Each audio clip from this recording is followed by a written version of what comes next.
Welcome to Hacking Your Leadership. I'm Chris. And I'm Lorenzo. And welcome to this week's Thoughtful Thursday. Don't forget to follow us on Instagram at Hacking Your Leadership and leave us a review on iTunes. On this Thoughtful Thursday, we're going to be doing the same thing that we've done for the last 4 weeks, which is kind of go over another element or a debrief of our Monday episode for this Leader of Leaders series on the acronym SPACE, based on feedback that we have received from direct messages on Instagram from our listeners. And so one of the common themes that we saw in our DMs from Monday's episode was the question of, when is it too much risk? Like, if I'm a leader of leaders and I want to do this and this is comfortable for me, I don't want to get burned also. At what point is encouraging risk? Is it too much risk? And that's a great question, because I don't think there's necessarily one answer for everybody. It kind of runs the gamut here. But what are your initial impressions here? What's too much risk? Yeah, well, first of all, I think it's the right question to ask, and I love that a lot of people kind of like went there, because it's a balance, and I think you have to be able to understand, when we talk about encouraging risk, exactly what do we mean by that. And I think your analogy that you shared on Monday, just around parenting, and as you were sharing it, I was thinking about things like sports. Like, there's a rule set, and so like you know that if you are playing basketball or football or soccer, or that there is a rule set and structure that you have to follow. But then you also know that there's many different approaches to the plays and the things that you can do to run within that structure. And I think that this is the same type of thing. It's like, when we're talking about risk, we're not talking about legal risk. We're not talking about like HR related risk. We're not talking about integrity things, like risky things like that. We're talking about an approach to something where within the rule set or the substructure, you're able to take a different approach to this or change up something that, again, may seem risky because it's not the norm. It's not the typical way of doing things. It's not maybe where the comfort level is of people. Let's just do this type of thing. You see the same thing in the creative spaces. Like, I had a friend when I lived in LA whose brother-in-law did, poster designs for Hollywood, for big movies and stuff. And it was always like, they would put bids out and say, like, this is the new movie that's coming out. Here's a couple things that you can utilize in regards to the artwork that we want to have, and then here's a general vision. And then these artists would then send in, here's my 2 or 3 pitches for a movie poster, and then based on what was selected, they would get a contract to design it. And so in that space, the risk as the creative was, let me do something maybe that people typically wouldn't do. If it's an action adventure movie, maybe I don't do the typical same thing that other movie posters are doing. But I have to use these elements. I have to use like this vision of the idea. I have to be able to speak to why I went this way with this design and how that relates to what I'm being asked to do. So I share that example similarly to when you're working on strategies that may be the way in which you approach, sales or marketing, or in the case of retail, the way in which you want to help customers. Like, there's a lot of ways that you can do that. But there are definitely things that are like, this is the structure that you want to be able to have. So within that structure, what can you do differently, or what approach can you do that might be more creative than a different approach? And so I just want to kind of clarify that's the type of risk that we're talking about. Not the big risk, like, oh my gosh, if we do this, we may bankrupt the company. It's not the put all the profits on the roulette table type of risk. It is it's to be smart. When I think about risk as being too much, I think of it more like what can't you quantify, or what do you not even know the answer to, and there is the risk in that. And so an example of that would be taking a risk in that making a decision without the information that you would need in order to make that decision.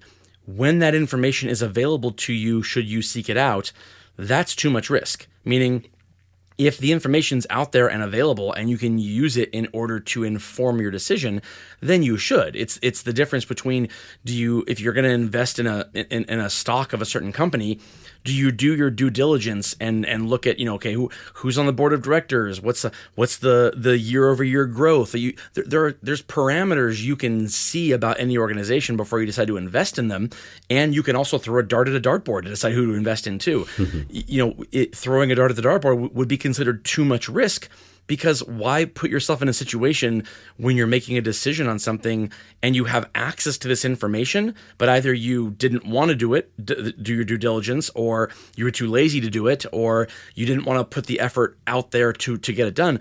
When it comes to like a retail environment or in the service industry, when you potentially are leading a team of people and you have a peer elsewhere who's leading a similar team of people, you don't know what you don't know in terms of talking to those people and finding out how they've done something in the past.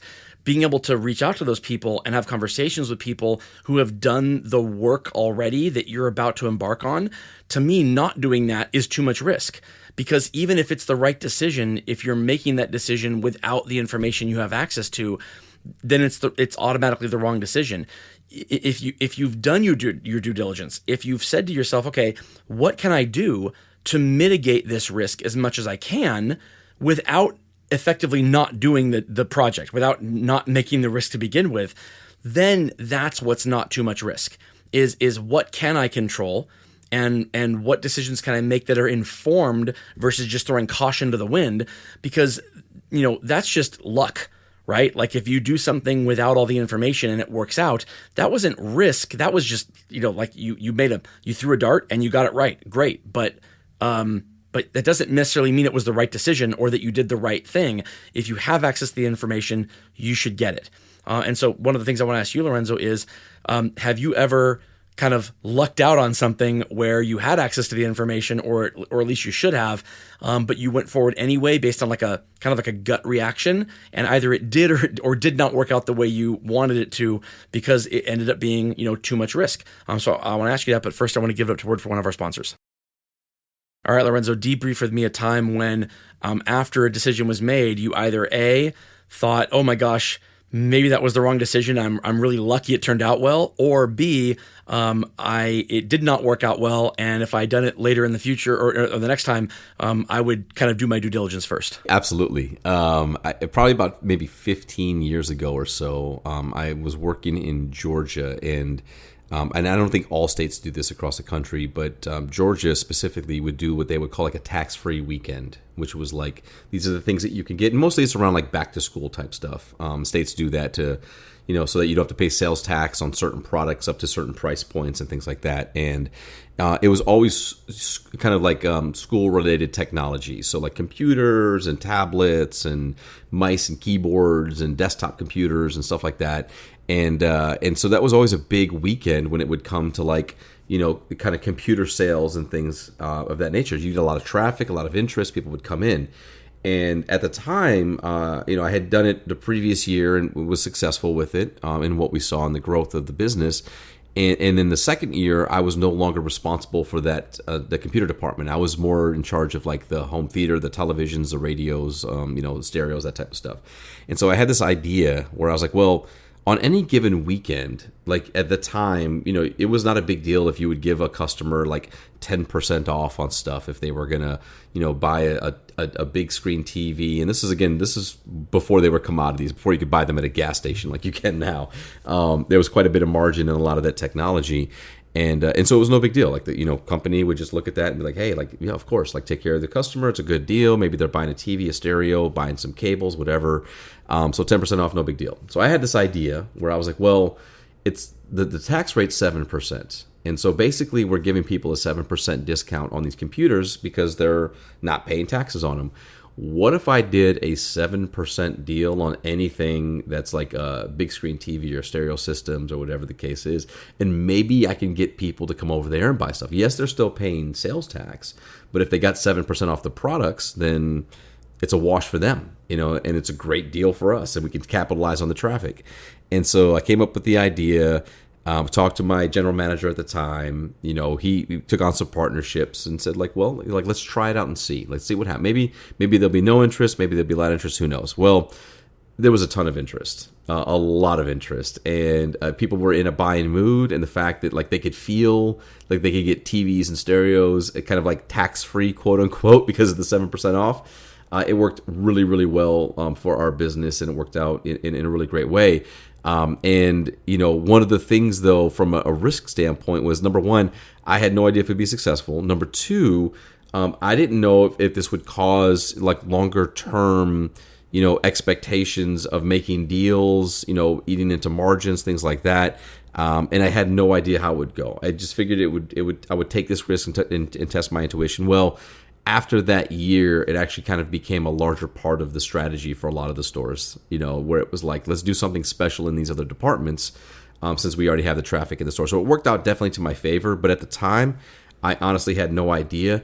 And I had to take partners because, quite honestly, I was like, can I get in trouble for this? Like, is this, right? I don't even know if we could do this type of thing.